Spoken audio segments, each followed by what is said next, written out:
Vamos a iniciar nuestra clase de este domingo, abriendo nuestras Biblias en Mateo capítulo 16. Mateo 16. Vamos a leer desde el versículo 13 en adelante. Mateo 16, versículos 13 en adelante.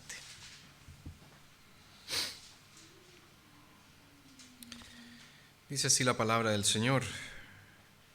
Cuando llegó Jesús a las regiones de Cesarea de Filipo, preguntó a sus discípulos diciendo: ¿Quién dicen los hombres que es el Hijo del Hombre?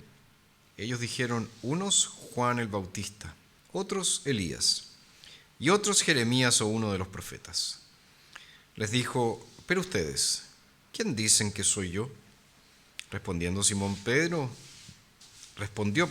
Pedro y dijo: tú eres el Cristo, el Hijo del Dios viviente. Entonces Jesús respondió y le dijo: bienaventurado eres, Simón, hijo de Jonás, porque no te lo reveló carne ni sangre, sino mi Padre que está en los cielos. Mas yo también te digo que tú eres Pedro, y sobre esta roca edificaré mi iglesia, y las puertas del Hades no prevalecerán contra ella. A ti te daré las llaves del reino de los cielos. Todo lo que ates en la tierra será atado en los cielos, y lo que desates en la tierra habrá sido desatado en los cielos. Entonces mandó a los discípulos que no dijeran a nadie que él era el Cristo. Vamos a orar al Señor. Eterno Dios y Padre Celestial, en esta mañana queremos decirte que te necesitamos, que hemos venido a este lugar a adorarte, a conocerte más, que muchas veces, Señor, nuestros ojos están ciegos frente a todo lo que tú eres, toda tu grandeza, y especialmente muchas veces somos ciegos a tu voluntad. Y es por eso, Señor, que queremos una vez más oírte, oír tu voz, oír atentamente lo que tú tienes para decirnos. Suplicamos, Señor, que en este tiempo de estudio seamos ricamente edificados, ricamente bendecidos por ti. Oramos por todos nuestros hermanos que hoy están delicados de salud. Oramos por Hilda, oramos también por Arturo y su familia. Rogamos, Padre, que tú protejas a nuestros pequeños que están algunos enfermos, y seguimos rogando tu mano bondadosa sobre tu pueblo. Pedimos estas cosas en el nombre de Jesús. Amén. Muy bien. Gabriel, antes que se me olvide, te traje algo, así que no te vayas sin que después me retan porque yo con las cosas de vuelta. Ok. Entonces, fíjense, el texto que acabamos de leer en Mateo 16 es uno de los pocos en los evangelios que registran la palabra iglesia. Iglesia. Y en este domingo, que es el domingo 21 del Catecismo de Heidelberg, nosotros vamos a hablar acerca de la iglesia, pero particularmente de la iglesia de los contados como justos. Y en este domingo nos corresponden las preguntas 54, 55 y 56 del Catecismo. Vamos entonces con la primera, la 54. Dice: ¿qué crees de la Iglesia cristiana católica? La respuesta es que el Hijo de Dios, desde el principio hasta el fin del mundo, de todo el género humano, congrega, guarda y protege para sí, por su espíritu y su palabra, en la unidad de la verdadera fe, una comunidad elegida para la vida eterna, de la cual yo soy un miembro vivo y permaneceré para siempre. Pregunta 55. ¿Qué entiendes por la comunión de los santos? Primero, que todos los fieles en general y cada uno en particular, como miembros del Señor Jesucristo, tienen la comunión de Él y de todos sus bienes y dones. Segundo, que cada uno debe sentirse obligado a emplear con amor y gozo los dones que ha recibido, utilizándolos en beneficio de los demás. Y la 56 dice, ¿qué crees de la remisión de los pecados? Creo que Dios, por la satisfacción de Cristo, no quiere acordarse jamás de mis pecados ni de mi naturaleza corrompida, con la cual debo luchar toda la vida, sino que gratuitamente me otorga la justicia de Cristo para que yo nunca venga a condenación. Perfecto, esas son las 3 preguntas de este domingo 21 del Catecismo de Heidelberg. Seguramente ustedes saben que la Iglesia tiene muchas fallas. Es cosa de mirarnos un par de segundos en el espejo. Espérenme aquí, que aquí hay personas que quieren entrar.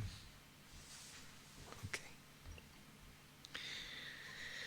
Entonces, ciertamente la Iglesia posee fallas. Y hay mucha literatura, muchos libros cristianos que describen las fallas que se presentan en las iglesias. Fallas que, según los autores de estos libros, explicaría el estado de decadencia en que se encuentra la iglesia en muchos sentidos. Ahora, a pesar de que esas constataciones puedan ser ciertas, a pesar de que nosotros podamos decir, sí, en la iglesia hay muchas fallas, hay muchas debilidades, hay muchos pecados, nosotros no tenemos que olvidar que la iglesia no es una idea humana, sino que la iglesia fue ideada por Cristo Jesús. Nosotros acabamos de leer aquí en Mateo 16 que Jesús dice ahí en el verso 18, mas yo también te digo que tú eres Pedro, y sobre esta roca edificaré mi iglesia. Entonces, la iglesia fue ideada por el propio Señor Jesucristo, sin mencionar que, según lo que Pablo nos dice en Efesios 5, la iglesia también es la novia del Señor Jesucristo. Entonces, no hay evidencia en el Nuevo Testamento de la existencia de cristianos sin iglesia. No existe cosa tal como eso.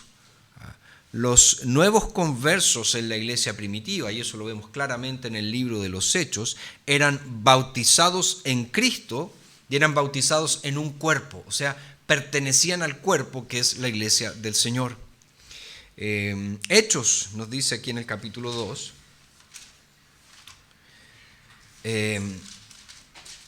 verso 47, que el Señor añadía diariamente a su número los que habían de ser salvos.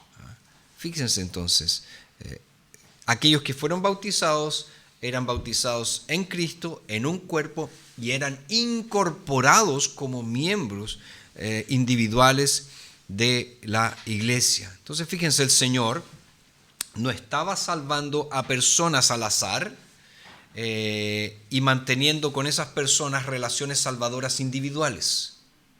Él estaba agregando personas, sumando personas a la ya visible e identificable iglesia, es decir, a este cuerpo de Cristo. Ahora, quizás sería menos probable que pasemos por alto la importancia de la iglesia si prestáramos más atención al credo apostólico. Una vez más, recordemos, lo que hemos visto en esta parte del Catecismo de Heidelberg son las diversas cláusulas del credo apostólico. Porque fíjense que casi todos los cristianos están de acuerdo con el credo apostólico. Es muy raro encontrar a un cristiano que diga, no, yo no estoy de acuerdo con esto, no estoy de acuerdo con esta cláusula. El credo es un buen resumen, por así decirlo, de lo esencial de la fe cristiana. Y es este credo quien nos lleva a confesar, por ejemplo, que creemos en Dios Padre, que creemos en Jesucristo su único Hijo, que creemos en el Espíritu Santo, y también nos lleva a confesar que creemos en la Iglesia. Entonces, fíjense, si los 3 primeros importan, el Padre, el Hijo y el Espíritu Santo, obviamente la Iglesia también debería importar. Ahora, la palabra iglesia que encontramos en el Nuevo Testamento viene del griego eklesia o eclesía, que significa reunión, significa asamblea, que proviene de dos palabras griegas, ek y kaleo, que significa aquellos que son llamados. Podría, parece que hay alguien más que se quiere unir aquí.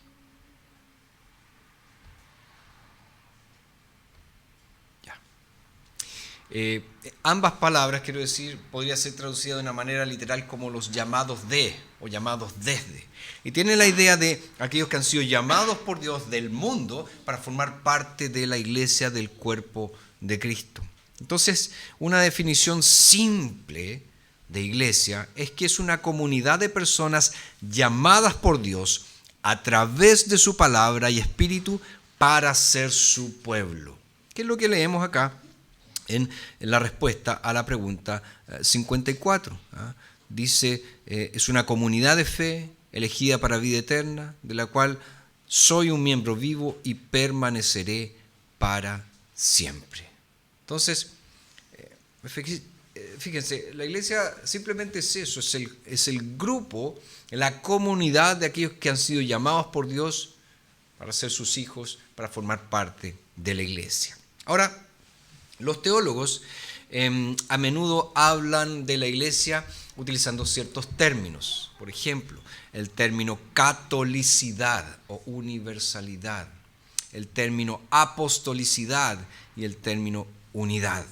¿Qué quieren decir con cada una de esas palabras, cada uno de esos términos? Bueno, cuando decimos que la iglesia es católica o universal, decimos que es una comunidad que no está definida por una cultura, por una raza, sino que está definida por tener un mismo Señor y un mismo bautismo.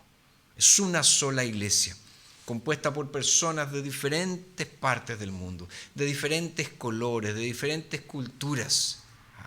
Están juntas todas en una iglesia y han sido bautizadas en un mismo bautismo. Cuando decimos que la iglesia es apostólica, ¿qué queremos decir? Que es una institución edificada sobre el fundamento de los apóstoles y profetas, es decir, sobre la palabra de Dios, sobre las enseñanzas apostólicas. Cuando decimos esta es una iglesia apostólica, ¿qué estamos diciendo? Seguimos la tradición de los apóstoles, y por tradición entendemos la enseñanza de los apóstoles registrada en las Escrituras. Y también decimos que la iglesia es una. La iglesia es una. Es decir, es un grupo diverso de personas y hay expresiones locales diversas. Aquí está la iglesia presbiteriana Cristo mi Salvador en Curicó. Hay una iglesia presbiteriana Cristo mi Pastor en Santiago. Hay una iglesia presbiteriana Cristo Rey en Puerto Montt. Las demás no importan. No, hay varias iglesias, ¿verdad? Hay varias iglesias. ¿Ya? Pero fíjense que estas iglesias no solo comparten un mismo eslogan, no solo comparten una misma experiencia religiosa, sino que comparten una fe verdadera. Entonces, como creyentes, nosotros pertenecemos a esta santa iglesia a la que nosotros le debemos nuestra lealtad, y como parte del cuerpo nos debemos los unos a los otros amor y servicio. También, obviamente, los teólogos hablan de la iglesia como santa, es decir, está compuesto por aquellos que han sido santificados por el Señor y llamados a ser santos. Nosotros ya hemos conversado en nuestros estudios del catecismo acerca de la expiación sustitutiva. También hemos hablado de la gracia de Dios para con los pecadores y también de la salvación del juicio venidero. Y todo esto se resume nuevamente en la respuesta a la pregunta 56, que dice, ¿qué crees de la remisión de los pecados? Dice, creo que Dios, por la satisfacción de Cristo, no quiere acordarse jamás de mis pecados, ni de mi naturaleza corrompida, con la cual debo luchar toda la vida, sino que gratuitamente me otorga la justicia de Cristo para que yo nunca venga a condenación. Es importante que, a pesar de que hayamos dicho otras cosas acerca de la expiación, de la gracia y de la salvación, es necesario que observemos dos puntos aquí. El primero de ellos es que el catecismo decididamente no es perfeccionista. No es perfeccionista. ¿Qué es lo que afirma el perfeccionismo? En resumen, dice que es posible alcanzar la perfección, es decir, la santidad absoluta en esta vida. Eso afirma el perfeccionismo. Pero el catecismo es muy realista. Perdón, que hay gente que se está incorporando ahora. El catecismo, les digo, es muy realista en el sentido de que nos dice lo siguiente: remueve aquella ilusión en tu vida de que tú en esta vida vencerás el pecado exterior e interior. Olvídate de eso. No hay una falsa seguridad de que vamos a pasar semanas o días o incluso horas sin que la ira, por ejemplo, se deslice por nuestras almas, o que la lujuria entre en nuestros pensamientos, o que nuestro orgullo intente usurpar nuestros corazones. Al contrario, dice el catecismo, vamos a luchar contra nuestra naturaleza pecaminosa toda la vida. Ahora, esto significa que no puedo asumir automáticamente que los deseos que tengo como cristiano son puros y agradables a Dios.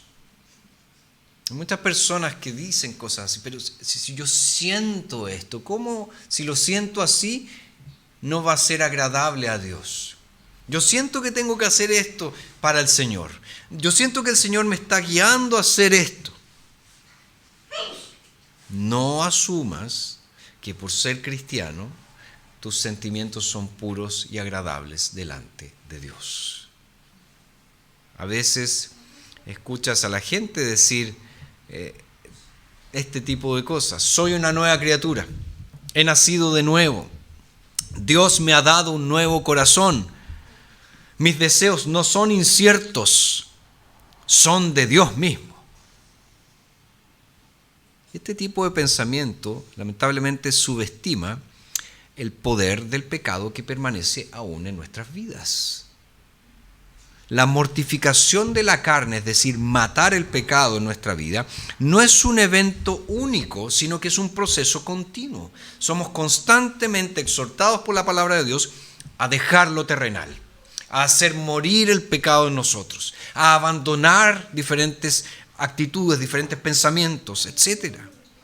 Cada mañana, ustedes saben muy bien de eso, cada mañana hay nuevas tentaciones que tenemos que evitar. Cada mañana hay más obras de la carne que tengo que hacer morir. Diario. Es algo diario.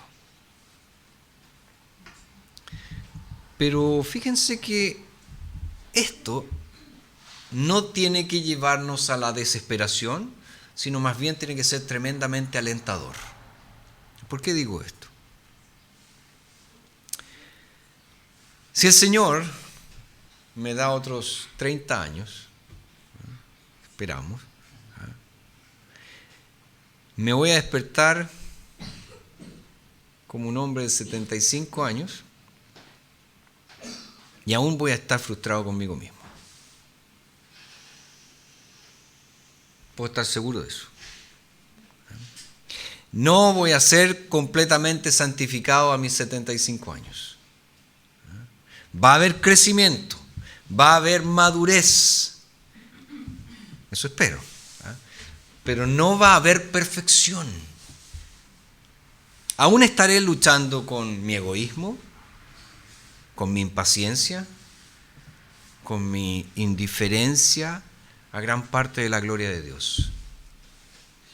Y debido a la sangre de Cristo, Dios aún no me imputará esos pecados. Ahora, ojo, esto no es una excusa para la pereza, para no enfrascarse en la guerra diaria contra el pecado, sino que es un llamado a la alegría perpetua y a la gratitud por el perdón que he recibido. Perdón que no es obra mía, sino que es un regalo del Señor. Ahora, lo segundo que podemos notar de esta respuesta 56 es que hace explícita la doctrina de la imputación de la justicia de Cristo. Cuando hablamos de imputación, lo que estamos diciendo es que algo realizado o una característica de alguien me es concedida a mí, pero de una manera legal. Se me imputa algo legalmente, no es que yo sea hecho eso. Entonces, cuando decimos que se nos imputa la justicia de Cristo, es que soy declarado justo en base a las obras de Cristo. Pero no soy perfecto. No es que se me hizo justo y ahora soy justo. Se me declaró judicialmente justo. Cristo no solo murió la muerte vergonzosa que nosotros merecíamos, Cristo también vivió la vida perfecta que ninguno de nosotros puede vivir. Y ha habido un gran intercambio. Fíjense, mi pecado por su justicia.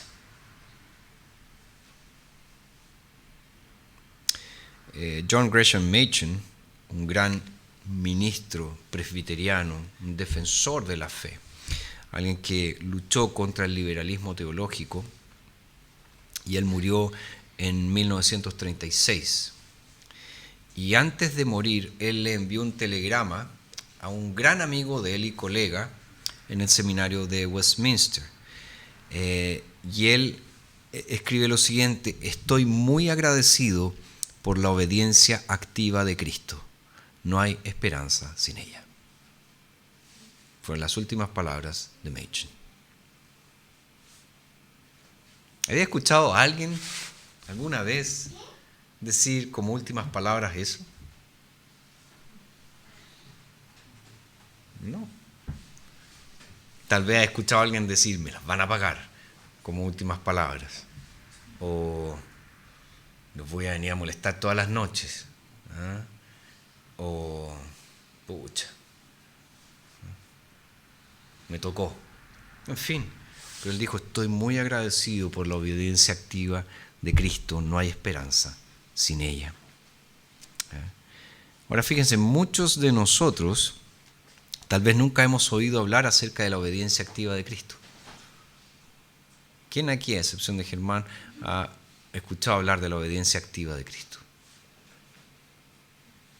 No, ¿verdad? Y mucho menos, ninguno de nosotros utilizaría estas como las últimas frases o la última frase antes de morir. Oh, estoy tan agradecido por la obediencia activa de Cristo, no hay esperanza sin ella.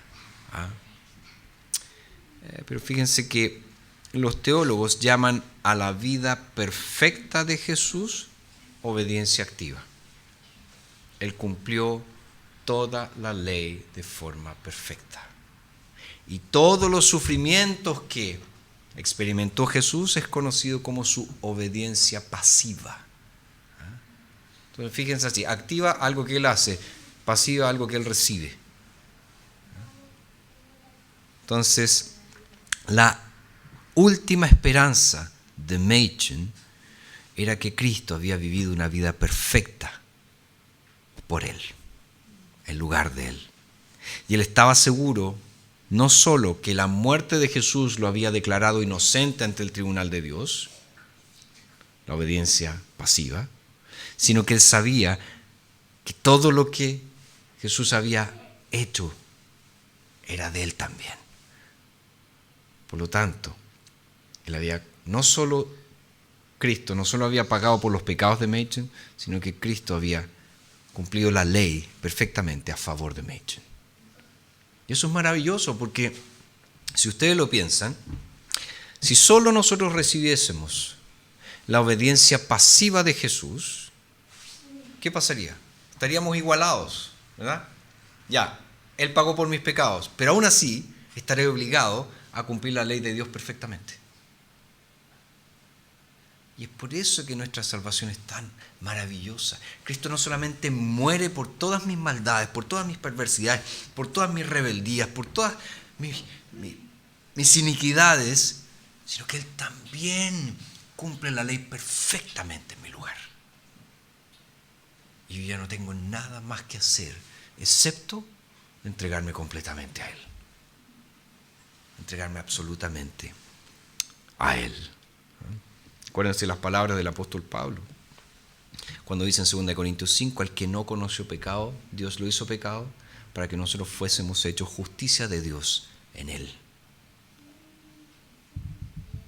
Y el paralelismo en este pasaje no funciona a menos que exista esta doble imputación. Así como Dios identificó a Cristo sin pecado como pecador, ¿verdad? Este Cristo sin pecado fue identificado como pecador al imputarle nuestro pecado. De la misma manera, Dios nos considera justos por causa de la impecabilidad de Jesús. Entonces Jesús no fue castigado porque Él realmente no había pecado, así como nosotros no somos justificados porque realmente poseemos la justicia en nosotros mismos. Él fue considerado pecado, se le imputó nuestro pecado y a nosotros se nos imputa su justicia. Entonces esa palabrita imputación es muy importante. Tal vez por lo general la escuchamos con respecto a un detenido, el imputado. Se le imputa un delito, se le está acusando de un delito. Pero aquí estamos hablando de esa ficción legal. La imputación es una ficción legal en que se le atribuye a otro lo que X persona ha hecho. Preguntas, dudas, comentarios hasta aquí.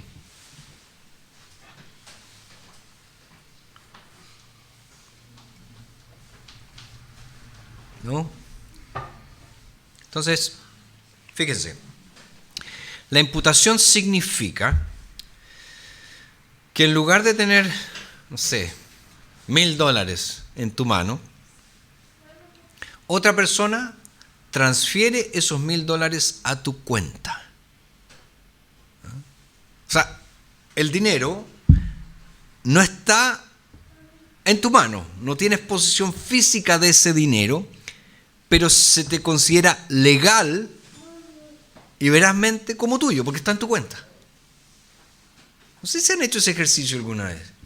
Nosotros revisamos nuestro saldo, ¿verdad?, en la cuenta corriente y vemos unos números, que a veces tienen un menos, ¿verdad? Vemos un número. No es que en el banco hay una cajita que diga Juan Pablo Huy que está llena de billetes o monedas. No. ¿Pero qué se entiende? Que ese dinero efectivamente lo tengo. No lo tengo en mi mano, pero está en mi cuenta. Bueno, la imputación funciona así. No es que la justicia yo la tenga, pero se me considera que es mía. Ahí está. Está allí. Entonces, de esto trata la imputación. Dios contándonos o imputando una vida perfecta de obediencia, más rica de lo que hayamos imaginado. Por lo tanto, Él nos concede una justicia perfecta que no tenemos posibilidad alguna de alcanzar por nosotros mismos. Pero aquí viene la gran pregunta. Si Cristo me ha imputado toda su justicia, ¿cuál es el rol que cumplen las buenas obras? Si su justicia perfecta ya me fue imputada, ¿por qué yo tendría que hacer algo bueno si ya todas las obras perfectas se consideran mías? ¿Qué piensan acerca de eso?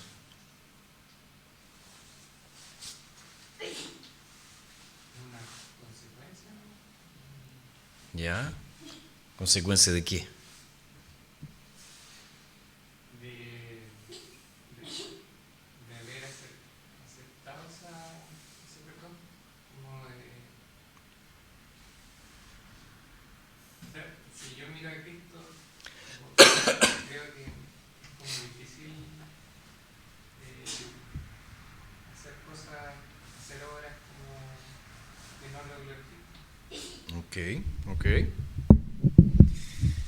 ¿Alguien tiene alguna otra idea? Juan. Yo creo que las buenas obras son consecuencias como de la operación del Espíritu Santo en nuestras vidas. O sea, todo lo bueno que podamos hacer o agradable ante Dios son buenas obras porque su Espíritu mora en nosotros, no es porque nosotros seamos capaces de realizarlas sin Cristo. O sea, no tienen que ver con, como dice Pablo, igual son consecuencias de tener a Cristo, no es debido a que, o sea, no son justificaciones ante alguien, ¿no? Tampoco son como, no sé cómo explicarlo de forma más sencilla.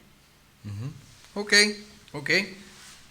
Fíjense, la mejor manera de entender esto es que cuando hablamos de imputación, estamos hablando de un aspecto de nuestra salvación que se conoce como justificación.